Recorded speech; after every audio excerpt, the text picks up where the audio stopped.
welcome to the fifth episode of Rustie Sheep. If you're a new viewer, welcome. If you're a returning viewer, welcome back. Can't believe this is the fifth episode already. It's always exciting. It's Sunday, it's podcast day. So I also take it in my schedule that Sunday is my day that I podcast, and yeah, I like it. It's nice to have a structure. I know what my day will look like. In the morning, I just hang a bit around the house. This morning, I did some cleaning, the kitchen, because I'm going to talk about it a bit later. But I did some dyeing as well. It wasn't really a huge success, but I'll tell that in a minute. First of all, as you can see, I finished my sweater, my trig sweater from Juliana Lustenader. It's the second one, and there's a third one already on the needles. It just flies, this jumper. As you saw, like 2 weeks ago, I just started doing the eyelets, and then last week I just still had to do the sleeve and the ribbing. It just flies off the needles. It's a perfect, I'm on the phone knits, I call it. I've been on the phone a lot with my friends. Like for example, today I've talked to two friends already for about an hour, both of them. So yeah, that's, excuse me, 2 hours in my day that I'm on the phone. So I've got a bit of the hiccups. I'm sorry for that. Yeah, so actually one sleeve was done, but then I realized I wanted the sleeve a bit longer. So I unraveled the rib, added some extra rows. I think about 5 centimeter I added.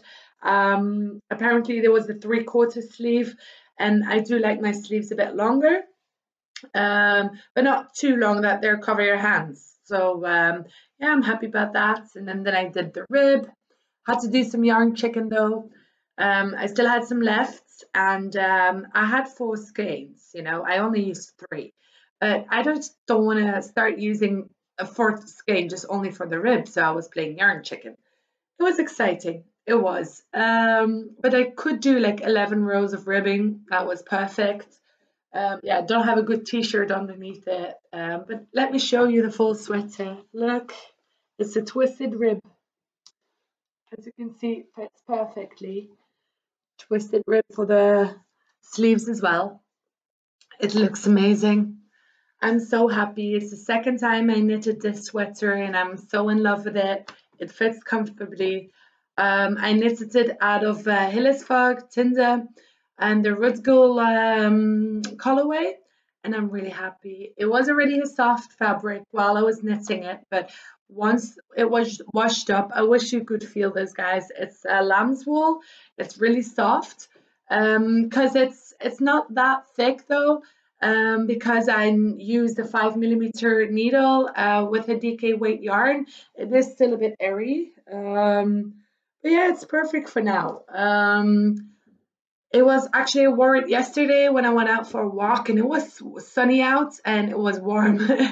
And yeah, it's just a cozy, lovely sweater, and I'm really proud of it, and I really like it.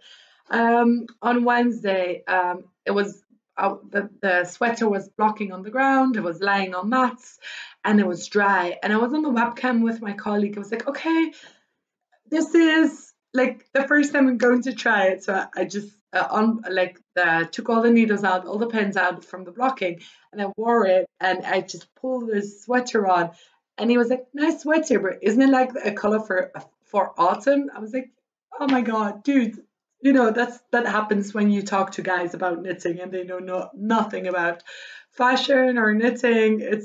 I was so proud. I was like, look, look, look, my new jumper, my new jumper. I'm a kid. I'm 5 years old when I finish something, and when it's blocked, when it's dry, and I'm ready to wear it. And this is going to be my favorite new jumper until I make a new one. But yeah, it's just amazing. So I've been good this week.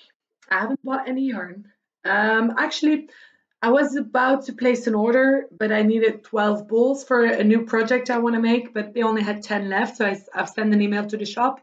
It's a local yarn shop around here. She has a web shop as well. It's called Wolder. And yeah, I want, of course, 12 bulls from the same dye bath.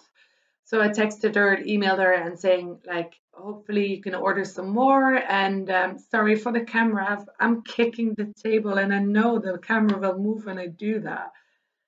It's just I'm a bit nervous, of course. No, I want 12 bowls from the same dye bath.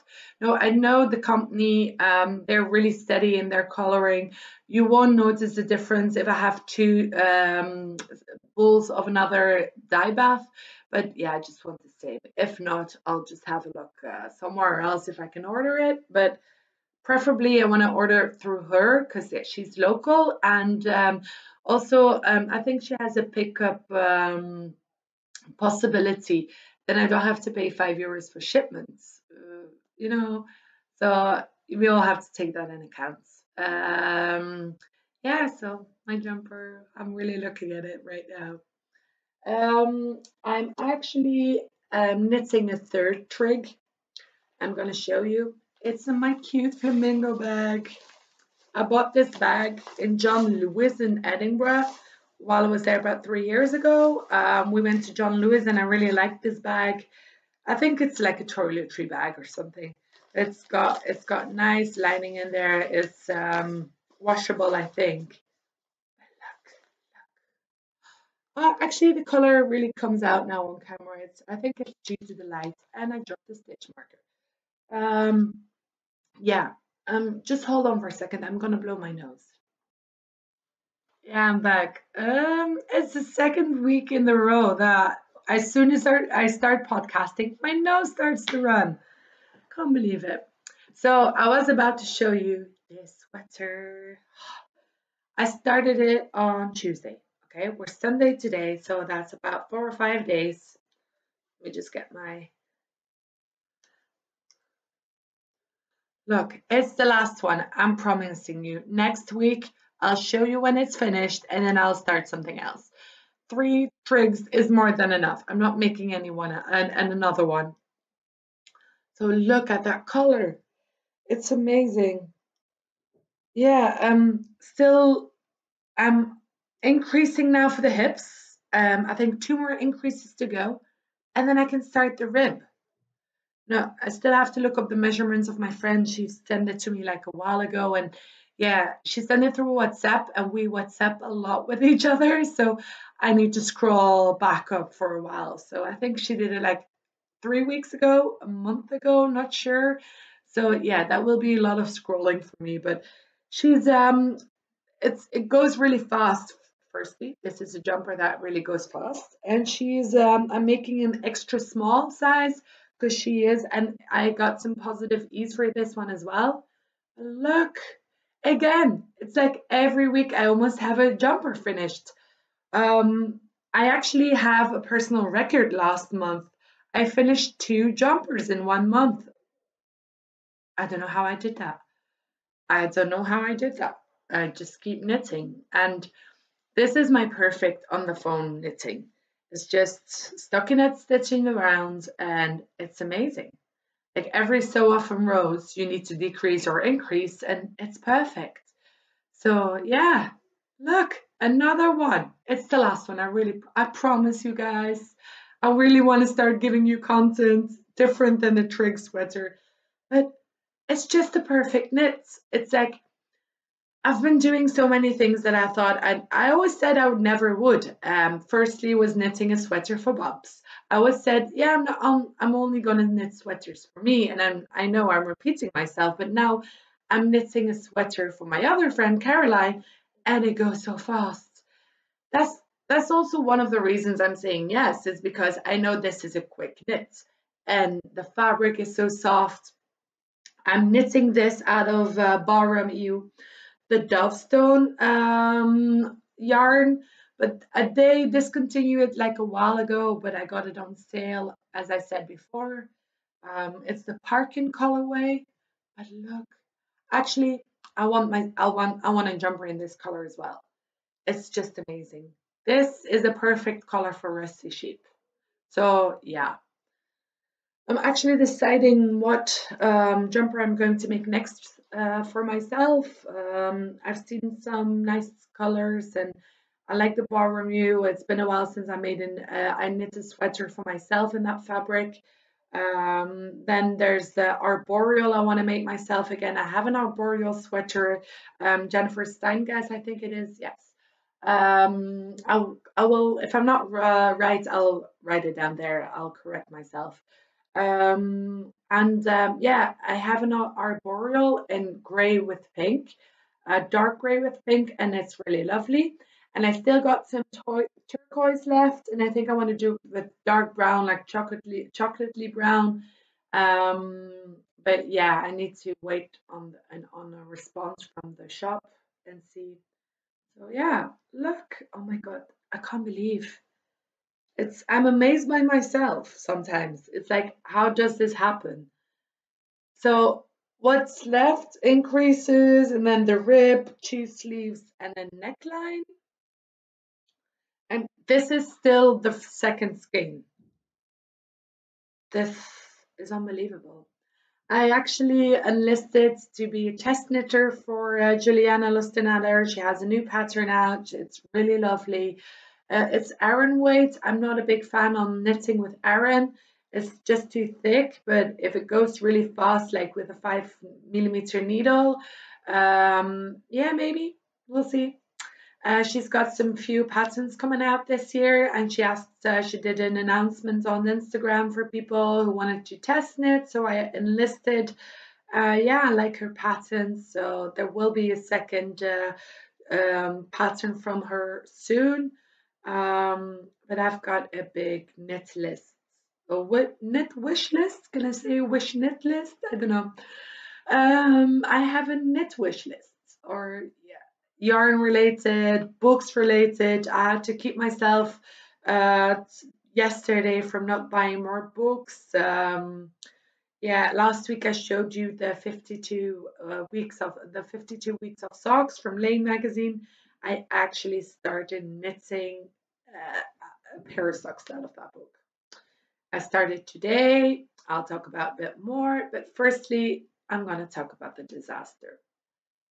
I was knitting the Norwegian fur from Oge Designs. It's a baby cardigan, and I'm not happy about it. There was something off with the color. As I said, there was some colors changing in that fabric, and yeah, at the end there was like a big stripe of another color, and I didn't fancy that.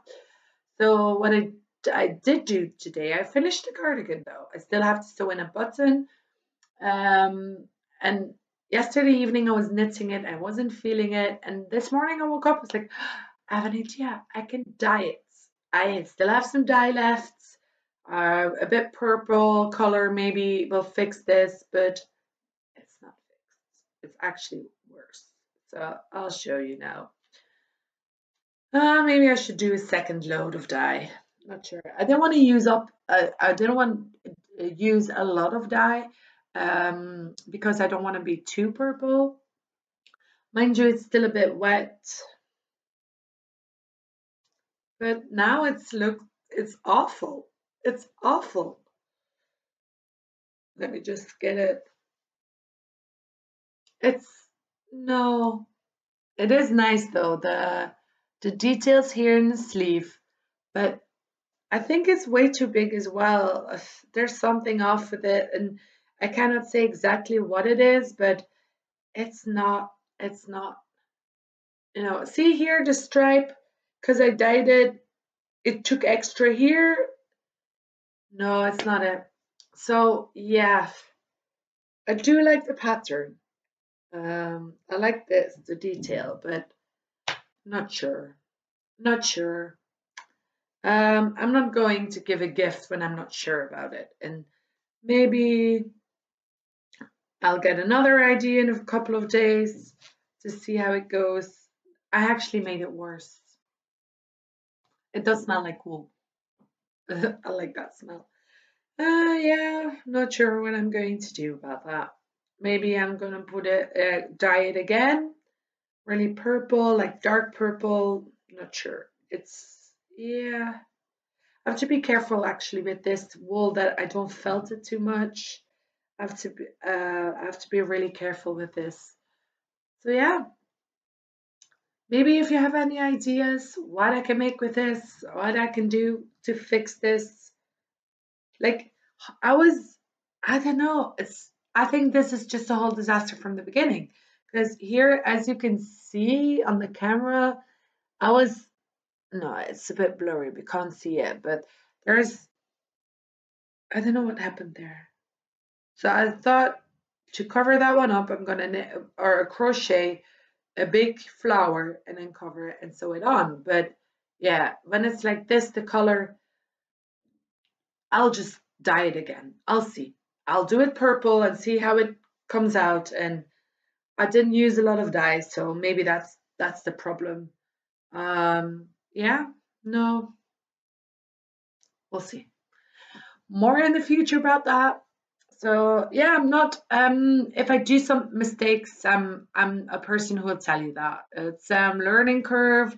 It's yeah, knitting is a process. And if you don't try new things, you will never make mistakes and you don't know how to fix them. So yeah, who knows? Maybe by next week I have another idea how to fix this. So yeah, maybe I should just do purple, like full on purple and fix this. And if not, I still have black dye and black will cover everything. Not sure how the pattern will look like, if you can still see the detail, but hey, who knows? We'll see next week. I'm going to talk about what I am knitting. I'm actually going to take the book with me so I can show you on camera. Hold on for a second. Firstly, this is the color. Just let me move things a bit. So you've seen the book, my lovely book, and I added a bookmarker so I could show you guys immediately. Look how cute this card is. Look, I got it with an order I did. It's from Ficolana DK. It's actually yeah, I love this card. So I'm knitting the Linnea from Mina Sorvala. Never heard of that designer, but it's lovely. Look, I'm knitting those socks. I just started though, so they're really lovely. They have some cables in there. It's not huge cables. It's only 2 stitches you need to twist, so that's good. It's got some lovely detail on the side, as you can see, the little cabling. So yeah, I'm excited. Sorry about that. So I just started doing the toe. You need to do, oh, and my ball is on the ground. Yeah, I'll get it later. I'm going to get a bit closer. As you can see, I only did the first 10 rows, but you can see here already the big cable. And on the sides, not sure. Yeah, it's difficult to show on camera, but hopefully I can take a better picture of it, and I will add that. Or maybe let me just try, okay? Just hold up a bit. Can you see here the small cabling on the sides already? Yeah, that's something I did myself. The coloring, the dyeing of the yarn, and I'm just using up a bit what I have left. Because I discovered I have a lot of sock yarn and it's in a basket next to me, and I'll show you and I'll tell you in a minute a bit more about it. But look, it's the beginning. It's something challenging with the cables. You need to pay attention. But the good thing about this is only the front is the detail of the pattern. The back is just normal stockinette stitch, so it goes really fast. I've done 10 rows already from the 32 row pattern, and you need to repeat the rows, of course, depending on the length of your foot. The toe is also a bit bigger. Normally when I do a Judy's cast on, I do 8 stitches on one needle, so I have 16 stitches when I start, but the pattern said that I had to do 12, I think 12 or 14, I think 12. So yes, so it's the first time actually that the toe is this big, or the beginning is this big, but we'll see how it goes. Yeah, I like it. It's a nice colorway. It's nice to pattern, and I've only knitted like I think an hour on it. So yeah, so yeah. I think it's going to be a short episode today. I don't have a lot of content. I do have one happy finished object, and then the other one. So I'm not sure what I'm going to do about it. But I wanted to talk to you about moths. A while ago, I was watching Skein Deer, and she was talking about moths, and how to protect your yarn. And I was like, yeah, I don't have that here. I'm okay. I did listen to her, but for me, was that not necessary because I've never seen moths in the house. And this week, I saw one, a small, tiny one. I got paranoid. I got paranoid. I was like, they're gonna eat my yarn. No. So yeah, I've been this morning. I've been placing my sock yarns in bags because it was just in a basket. I have like I'll show you the basket. Like a basket here. Yes, this is my sock yarn. Oh, this is a basket full of sock yarn. I think I have some sock yarn somewhere else as well, but it was just my loose skeins in that basket with a nice wooden lid on. And I was like, yeah, no, that's not safe. They will eat my yarn, and I don't want that. So I bought some zip bags, yarn. It's actually, oh, it just opened up. Yarn, yarn. Actually got two more bags, but can't carry them. Yarn. I need to start knitting up my sock yarn. It's I just keep buying yarn. It's got let me see. I think there are about 7 or 8 bags in here. Actually, this is a wildflower I recently bought. The thing with sock yarn is it's not that expensive. It's just if I buy something for someone else, that's a nice skein. I can do something with it, or I just buy sock yarn. And I know I still have more, especially in a bedroom. These are I need to buy. I need to stop buying sock yarn, or just start knitting socks a lot. So yeah, maybe it's gonna be a sock year. Also, what do you do with the leftovers? Um, yeah, sometimes I use them to do heels. Take a tonal color like I don't know, white or beige or whatever, and then I do the heels and the toes and the ribbing in another color with leftover yarn. Tricky part about that is you really need to weigh out your yarn because you need to know how much you've got left to do that. Yeah, I have to do that a bit more. So I get the skeins. Let me just check. Here are some leftovers. Um, yeah, these are normal. Let me see. These are leftovers. This is my Christmas yarn, by the way. Look, leftovers. So yeah, I need to go to Yarnaholics. Is that something we can do? Does that exist, Yarnaholics? Anonymous Yarnaholics? AKA, no, Knitsaholics, sorry. Of Aya. No, Anonymous Yarnaholics. Yeah, don't mind me. I'm a bit silly today. I'm actually being weird. My mood is weird for the last couple of days. Um, I know what is it about. Um, I have to go to the hospital tomorrow to get a checkup, and I had a huge operation about 3 months ago.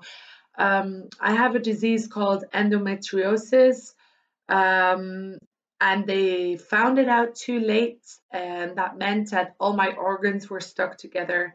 And I had a huge operation. It lasted for about 8 hours. It took me a long time to recover.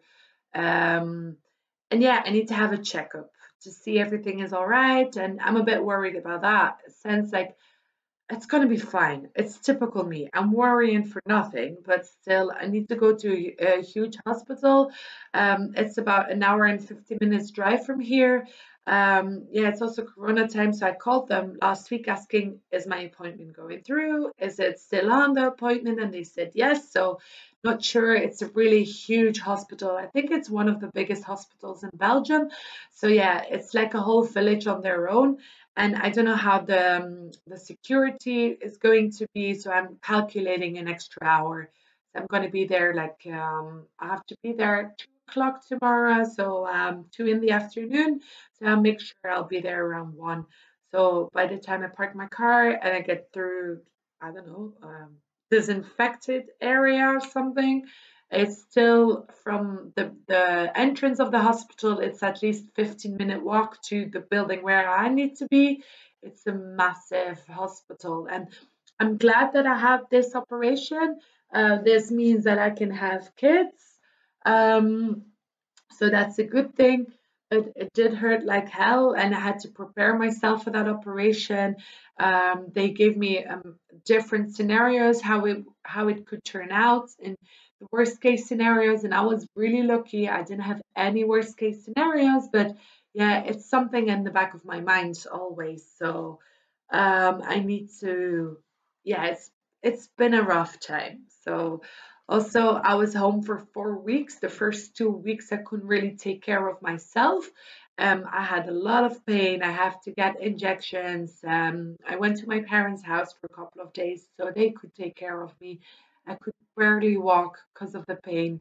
And yeah, I'm a strong person. I know that, but they said recovery time was about 7 weeks. I went back to work in 4 weeks. I'm really proud of for that because 2 weeks later, Corona happened and we're all home for so many weeks. So I'm happy I did that, but it's always in the back of my mind. Like, I don't like going to hospitals. I've had my fair share of hospitals for the last couple of years. So I've had a few operations already and I just want to be done with it. My bowels were attacked is about word. Yeah, infected as well with the disease. Let's say this way, so they had to remove some bowel as well. And I inscribed in a study, a medical study, because it was really bad. And the scar tissue around my bowels was awful. That's actually the reason I lost so many kilos last year because my food couldn't go through the bowels anymore. So I didn't know that at the time. They didn't know that before they operated me because on the scans it wasn't visible. But while they were operating on me, they found it that my bowel was twisted and there was a lot of scar tissue in on the bowels as well. So sorry for the whole medical history, but I think it's important for women to know about endometriosis. It's a disease that it's not really common in the sense that um, if you go to your female doctor, that not a lot of them notice it immediately. It took me years, or it took my doctor years to find out that I had that. So yeah, I've known now for about 5 years, and it's important to do your checkups because here there's still not a lot of info about it, or you don't get a lot of info. You really need to go find it. And the hospital where I had my operation, the professors there, they're really, I think she's on the third place in Europe for the best surgeon about that. The first best surgeon is in Italy, Milan. So I am grateful. I am happy that there's a hospital in Belgium who could do this, but still, it's important to have a look on just Google it, what it is. I had a severe stage of the endometriosis due to not that I didn't have the right treatment for that. So everything just stuck together, bladder, uterus. They had to operate me with the laser. Yeah, it was a hard one, but I survived. I woke up. I was happy. I'm grateful, but it is important. So if you have endometriosis, um, it is important to do your checkup, and I just wanted to share that with you. Yeah, so Yeah, I've been talking for a while now. Not a lot to say. Let me just check. Yeah, the ugly disaster I talked about, the yarn in bags and the moths I talked about. Something else I want to share. Yeah, the whole week has been a bit off. I had a meltdown on Wednesday. I started crying on Wednesday. I couldn't help myself, and I just kept on crying. And good that I have a lot of friends and good support system. Like I was on the job and I started crying, and like my head goes like 100 miles an hour, and all those thoughts and worries and stuff like that, and just called my colleague Stephanie, and she was like, oh honey, just talk to me, and I have a good bond with her. And I just cried. My face was so red on the camera, but I couldn't mind. I couldn't be bothered, and I had to do it, like leave everything out, get it all out. And Friday, I had a lot of migraines. It's been years since I had migraines. I couldn't just stay awake. I fell asleep all the time, and by the time it was evening, I went to bed at 9:30. I was so exhausted, and I just slept. Yesterday I felt better, went out for a walk, did some grocery shopping. Didn't really like going grocery shopping, but I had to anyway, so I had to go buy food. So that was my weekend. All right, yeah, Friday we were home. It was Labor Day. We are having Labor Day weekend. So yeah, my weekend's been 3 days now, and still time flies. It's Sunday afternoon. It's 3 o'clock. It's 20 past 3 already. And still, by the time I edit this podcast, will be 6 o'clock, food, watching TV, start knitting, and it's time to go to bed again. So I am happy that the time flies a lot, but I have no clue where did the last month go. I can see when I watch the episodes what I'm going on about, but yeah, I'm so surprised. It's like, where does the time go? We're May 3rd. It's before we know it, it's summer, it's August, in a blink of an eye, time flies. So yeah. Thank you for listening to me babbling this week about random things, not yarn related, like me and my disease. Sorry for that. But yeah, I want you guys to get to know me a bit better, and yeah, who knows? If you don't like it, just send me PM, private message, and I'll pay attention. I don't know what you guys like, and I'm just doing whatever I do, and yeah, that's me. Sorry. So see you guys next week, and probably I will buy some yarn this week. I know myself. I can't help myself. So yeah, who knows? Bye.